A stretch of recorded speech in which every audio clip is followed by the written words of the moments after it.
Wedding bells are a-ringing. A lot of couples are getting ready to say I do, including Kelly, yes, from our studio. But this is also a very special time for couples who have already walked down the aisle. So here's Dr. Viviana on how wedding season can help rekindle the spark in your relationship. It's wedding season, and we even have a bride in the cocoa room, which is so excited, in the office. And I wanted to ask about the guests. How can attending a wedding sort of influence the relationship when you go with your plus one? How can that affect the relationship?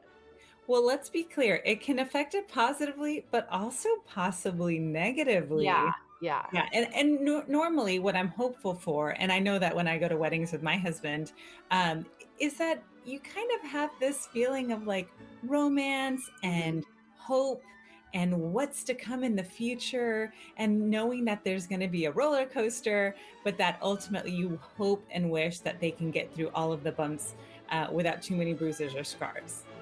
Totally agree. Okay, this is kind of a weird question, but can couples ever outgrow flirting? Like my grandparents still flirted. Yes. Okay. So can they? Yes, unfortunately. And so many couples do. We should all be flirting. It's one of those things that really keeps the spark alive. And so, yes, you should be flirting. And weddings are a great place to flirt with your partner because you're. You have the opportunity to dance, to mingle, to talk, to walk, to take pictures together, to be affectionate, and it's kind of expected. You're not like, get a room. It's like, oh, yay, they're feeling it, you know? Yeah, like the PDA is okay, if you keep it classy. Okay, let's say the invite comes, oh, confetti or whatever comes out, and you're with your partner, but you guys are having a rough patch right now. Should they go or not go? So they should definitely go, but I think that they should make a plan ahead of time, whether it's to work through the issues. Obviously, that would be the Right. number one thing, but also to talk about, like, hey, let's talk about how we felt about our marriage when we were getting married and our wedding.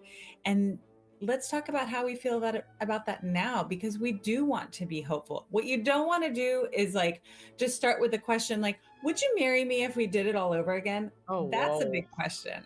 Whoa. Yeah, yeah, that's a tough one. But what you could ask is like, "Hey, tell me, how did you feel on the day of our wedding?" Mm, And just mm, start with that.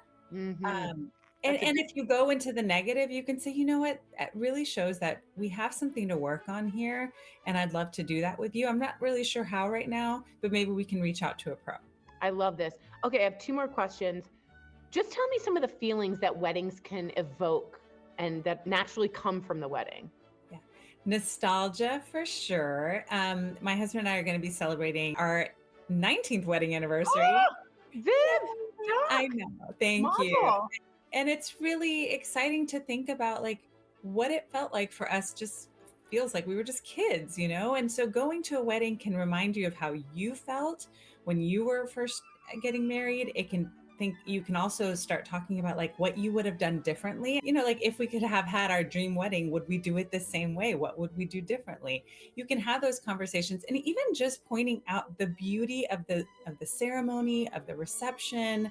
Oh my gosh, I love the food. I love like being positive around each other is a really great thing that can happen at weddings. Yeah, I could see that. Okay, last question. In your opinion, what's one thing, like when I was getting married, you had to meet with the rabbi and have like 7 sessions, but like, what's a one question, if you could boil it down, that you should ask your partner before you get married? What is your definition of physical and emotional intimacy? Oh, whoa, that's good.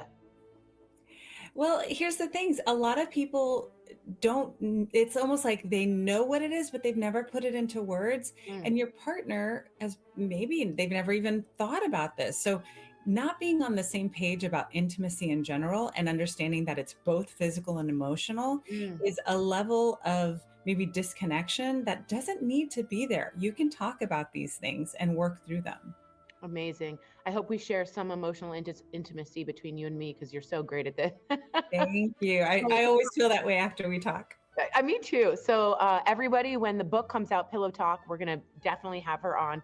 But really good information to just communicate openly with your partner, talk about it before you guys go, and it can get a little bit messy, which I think is great. And if you are a bride or a groom, I hope you have a wonderful wedding season, and mazel on your anniversary. Yes. And don't drink too much.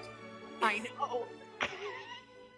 You can continue the conversation with Dr. Viviana. You can find her online at drviviana.com/vividrelationships, or follow her on Instagram. Just look up her handle at Dr. Viviana, or download her app. She's everywhere.